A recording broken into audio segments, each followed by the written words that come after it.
muchas bendiciones. Les envío a todos los que ya están ahí conectados, ¿cierto? A todos los que se han ido conectando. Ahora quiero saludar a Hilda González, ¿cierto? Quiero saludar también a Carlita, a Macarena Donoso también, que está en nuestro grupo Conexión. Bienvenida a nuestra reunión, Macarena. Esperamos que pueda ser de bendición para tu vida. Y así quiero saludar a todos aquellos que están ahí y creo que hoy va a ser un día de bendición. Es un día de bendición porque cada momento en que podemos estar con Dios y cada momento que podemos reunirnos así, de esta forma, de igual manera Dios bendice nuestras vidas. Hoy día quiero hablar acerca de una palabra en particular, que es la palabra voluntad. Y le he puesto a esta predicación, es cosa de voluntad. Y bueno, esta palabra no la ocupamos muchas veces la ocupamos más o menos en nuestro vocabulario, ¿cierto? A veces cuando decimos, hoy que tienes poca voluntad, ¿cierto? O cuando alguien fallece, ¿cierto? Era la voluntad de esta persona que hiciéramos tal cosa en su funeral, quizás. O era la voluntad de esta persona que después, ¿cierto? No sé, que sus hijos estén unidos, etcétera. Pero también esta palabra la cambiamos, ¿cierto? Por otras frases, así como quiero hacer lo que yo quiero, o una frase que estuvo muy de moda un tiempo que dice, esta es mi vida, ¿ok? Entonces, como que tratamos de cambiar, ¿cierto? Esta palabra de es mi voluntad a yo lo quiero así, o yo quiero que ocurra esto, o yo quiero que pase así, o es mi decisión. Entonces me gustaría leer más que nada ahora la definición de voluntad que encontré ahí y dice que es la facultad de decidir y ordenar la propia conducta, o también libre albedrío o libre determinación. Y ya cuando mencionamos solamente el libre albedrío, ya entramos como un poquito en polémica, ¿verdad? Porque esto nos corrobora que nosotros tenemos la facultad de decidir, que tenemos la oportunidad, ¿cierto?, de decidir qué es lo que queremos y elegir qué es lo que vamos a hacer, ¿verdad? Y todas esas cosas. Pero también yo igual siempre digo que ojalá Dios nos hubiera hecho sin este libre albedrío. Yo creo que hubiera sido mucho más fácil si hubiéramos sido creados como los ángeles y hubiéramos sido hechos solamente con un propósito, ¿verdad? Sin tener este libre albedrío. Pero Dios es justo, ¿cierto? Y Él quiere que si le vamos a servir, que le sirvamos conscientemente. Y que nosotros, que sea nuestra decisión, el servirle. Y bueno, sin más preámbulos, ¿cierto? Vamos directo al grano, como se dice. Y hay algunas ejemplos en la Biblia. Más que nada yo diría que prácticamente todo el Antiguo Testamento se basa, ¿cierto?, en estos ejemplos de desobediencia y consecuencias, ¿verdad? Y quiero que veamos dos ejemplos, porque hay muchos, como dije, casi prácticamente todo el Antiguo Testamento está con estos ejemplos. Y me gustaría que hablemos de uno en particular, que es el pueblo de Israel. A mí en especial me gusta mucho ocupar al pueblo de Israel como ejemplo porque siento que se compara mucho a nuestras vidas. A pesar de que son épocas diferentes, de que es todo un pueblo y nosotros somos individuos únicos, ¿verdad? También podemos compararnos con las experiencias que vivió este pueblo, ¿cierto? Y tanto de desobediencia como de consecuencias. Y a lo largo de la historia de este pueblo, podemos ver que cuando salen de Egipto con Moisés, el éxodo, ¿verdad?, y se dirigen a la tierra prometida, comienza una serie de conquistas, ¿cierto?, donde el pueblo de Israel tiene que conquistar a la tierra prometida. Entonces hay muchas guerras, muchas batallas donde se ve y se prueba la fidelidad del pueblo, y también la fidelidad de Dios está presente. Pero a lo largo de esta conquista podemos leer muy habitualmente palabras como entonces el pueblo de Israel desobedeció y Dios los entregó a sus enemigos. Entonces, cuando uno lee eso, ¿verdad? Uno dice, pero ¿cómo Dios los entregó a sus enemigos? Y era que este pueblo iba a la batalla. No era que Dios peleaba por ellos, sino que ellos peleaban y Dios les daba la victoria a este pueblo. Pero cuando el pueblo ya empezaba a adorar ídolos, ¿cierto? Los ídolos de los otros pueblos alrededores, de las otras ciudades, ya perdían el favor de Dios, se comenzaban a alejar de Dios. Entonces, Dios ya no intervenía a favor de ellos. Por supuesto, no era que Dios los entregaba así, vayan a morir, no. Sino que Dios permitía que ellos vivieran las consecuencias de sus decisiones, que ellos experimentaran las consecuencias de lo que ellos habían elegido. Entonces, a pesar de los incansables esfuerzos, ¿cierto?, que hacía Moisés, podemos ver muchos discursos también de él, donde hablaba al pueblo, les recordaba los mandamientos, les recordaba el pacto, hacía un llamado, ¿cierto?, a la entrega total del pueblo, y aún así el pueblo seguía. Después siguió Josué, ¿cierto?, imitando un poco los discursos que hacía Moisés, y aún así el pueblo seguía. Y eso pasó durante toda su existencia, ¿verdad? Y más adelante, cuando ya el pueblo de Israel tenía un rey, cuando ya había conquistado ya la mayoría, ¿cierto?, de las ciudades que tenía que conquistar, nació un rey elegido por Dios, que fue Saúl. Y este es otro ejemplo que me gustaría mencionarles. Cuando Saúl era rey, en ese tiempo la única manera de comunicarse Dios con el pueblo era a través de un profeta. Y el profeta de ese tiempo era Samuel. Entonces, Dios le dio un mensaje a Saúl a través de Samuel. Y le dijo, Dios te dice que vayas a derrotar a los amalecitas, pero tienes que destruir todo. Esa fue la orden de Dios. No tienes que dejar absolutamente nada. Entonces Saúl dijo, está bien, yo voy a cumplir el mandato de Dios. Y fue con su ejército a la ciudad, pero resulta que no mató a todos, sino que le perdonó la vida al rey, y también de paso se llevó algunas ovejas, se dejó lo mejor que les pareció a ellos, se lo quedaron. Con la excusa de que querían hacer un sacrificio a Dios con lo que se habían dejado. Entonces en ese mismo momento Dios habló a Samuel y le dijo que Saúl lo había desobedecido. Entonces Samuel se puso muy triste y intercedió por Saúl toda la noche. Al día siguiente le dijeron que ya había llegado, ¿cierto?, de la batalla. Entonces Samuel lo fue a ver y Saúl lo recibió contento y le dijo, cumplí lo que Dios me mandó a hacer.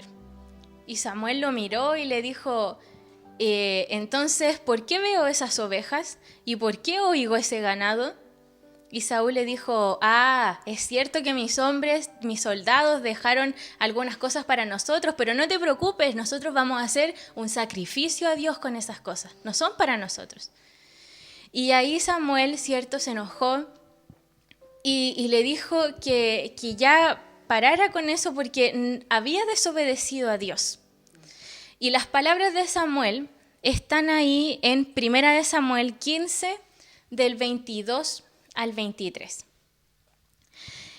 Y voy a leer acá.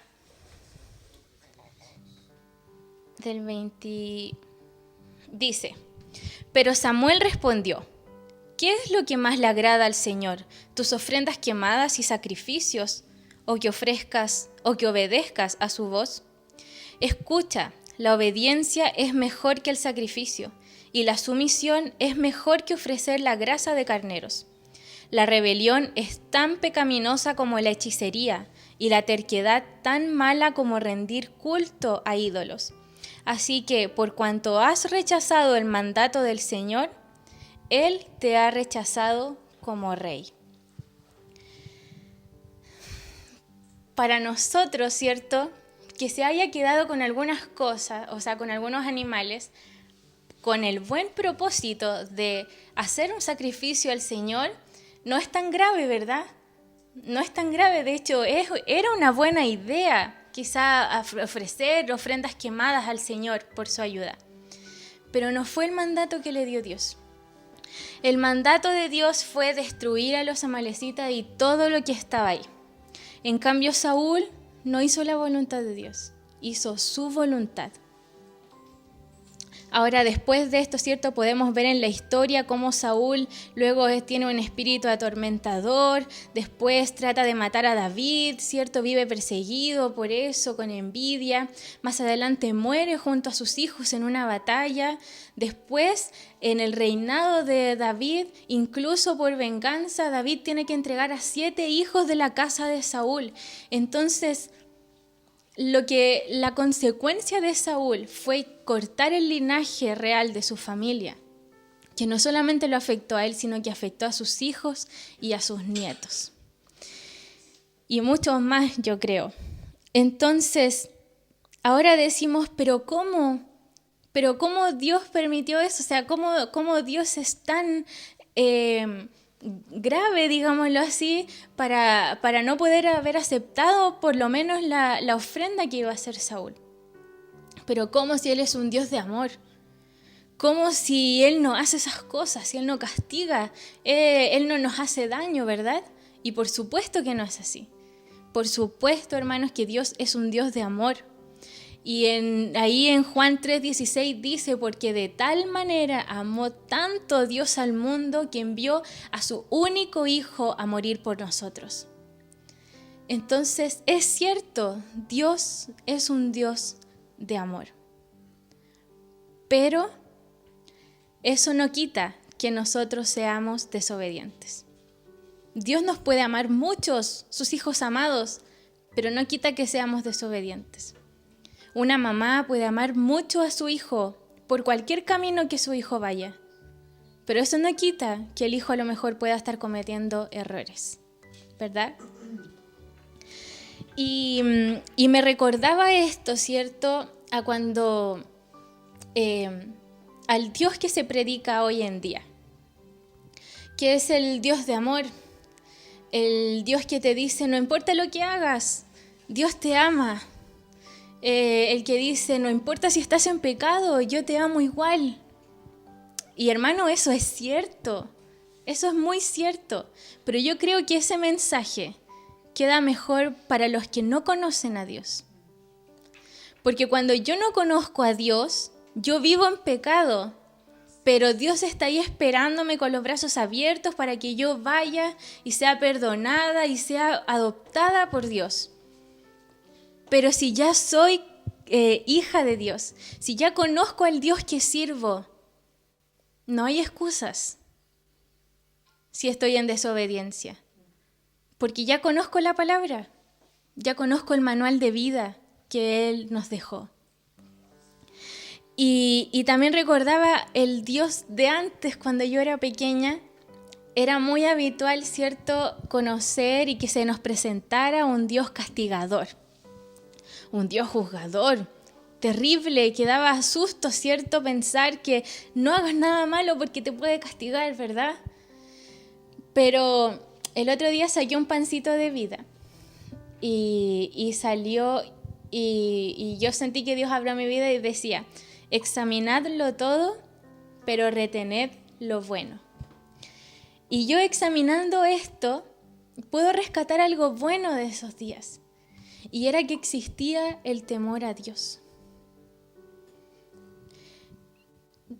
Yo recuerdo que cuando hacían Santa Cena, hacíamos Santa Cena en la iglesia. Nosotros éramos niños, por lo tanto no podíamos tomar la Santa Cena, pero antes de pasar a la mesa y todo, yo veía hermanos llorar pidiendo perdón para ser un poco, aunque sea un poco dignos de sentarnos a la mesa, de sentarse a la mesa.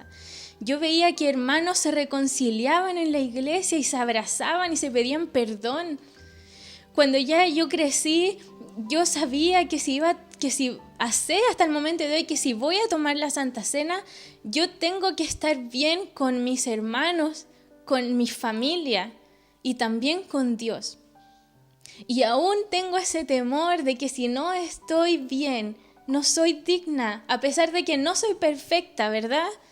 Pero trato de hacer las cosas bien.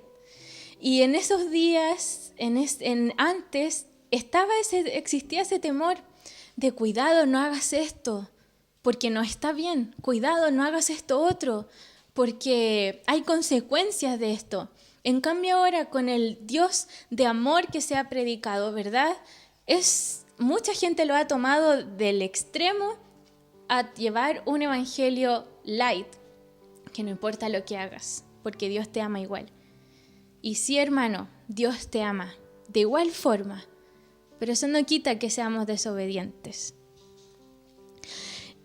Y precisamente, hermanos, el temor a Dios nos ayuda a hacer su voluntad, nos ayuda a cumplir la voluntad de Dios, a dejar que Dios tome el control de las cosas.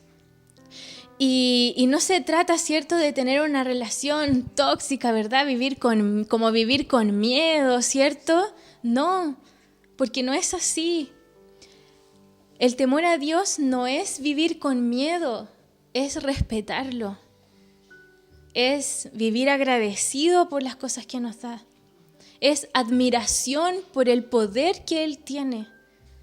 Es amor porque Él es nuestro creador. Es amor porque Él nos responde a nuestras oraciones, porque Él nos ama y protege a nuestras familias.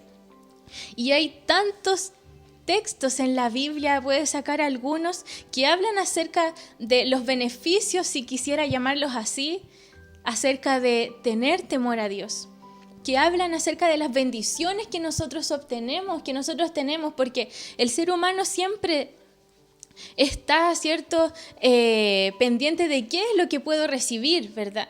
Bueno, si usted quiere saber qué puede recibir, aquí hay algunos textos que nos ayudan. Quiero leer algunos muy rápido, que por ejemplo en Salmo 115:11 dice: todos los que temen al Señor confíen en el Señor. Él es su ayudador y su escudo. En Salmo 115:13 dice: bendeciré a los que temen al Señor, tanto a los grandes como a los humildes. En Proverbios 14:26 también dice: los que temen al Señor están seguros, Él será un refugio para sus hijos. Después en Salmo 147:11, no, el Señor se deleita en los que le temen, en los que ponen su esperanza en su amor inagotable. Salmo 145:19, Él concede los deseos de los que le temen, oye sus gritos de auxilio y los rescata.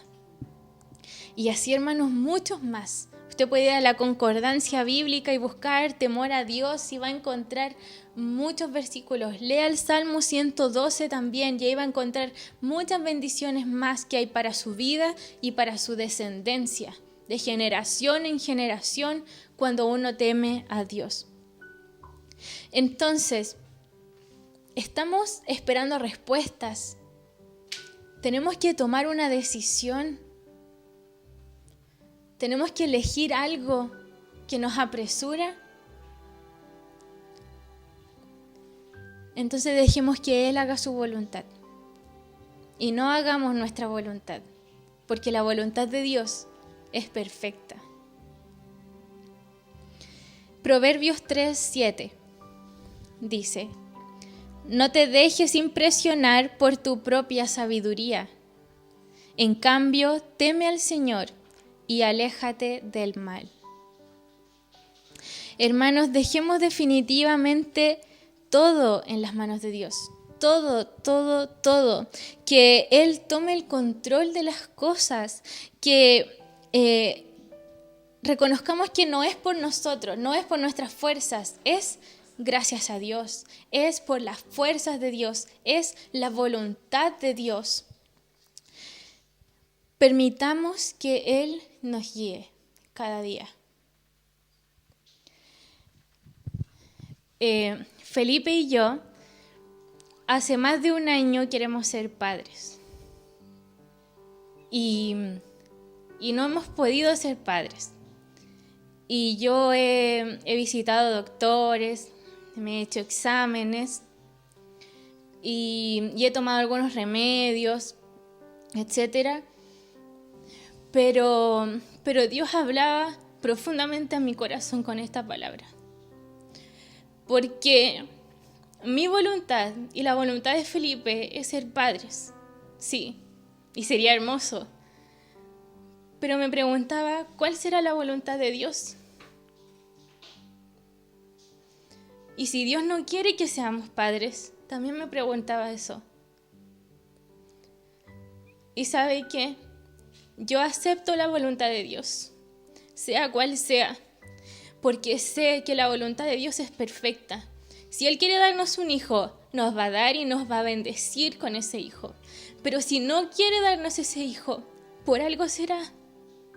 Y yo acepto la voluntad de Dios, porque sé que Él siempre va a querer lo mejor para nosotros. ¿Usted está esperando una respuesta? ¿Usted está esperando decidir algo? Déjelo todo en las manos de Dios. Ahí es donde usted puede encontrar paz, donde puede encontrar seguridad. ¿Está esperando sanidad de una enfermedad? ¿Usted quiere ser sano? ¿Quiere ser sana? ¿Pero qué es lo que quiere Dios? Si Él no quiere que seas sano, ¿lo vas a dejar de servir? Si Él no quiere que tú sigas un camino, ¿lo vas a dejar de servir porque no hizo tu voluntad? Hermanos, dejemos todo, todo. Cuando digo todo, es todo en las manos de Dios. Hay personas que hablan con Dios y le preguntan hasta qué ropa ponerse. Y es increíble cómo el Espíritu Santo les contesta. Hay testimonios de personas cercanas que conocemos que dan testimonio de eso. Entonces, ¿qué más nosotros podemos esperar de Dios? ¿No sabes si quieres comprarte una casa? Pregúntale a Dios.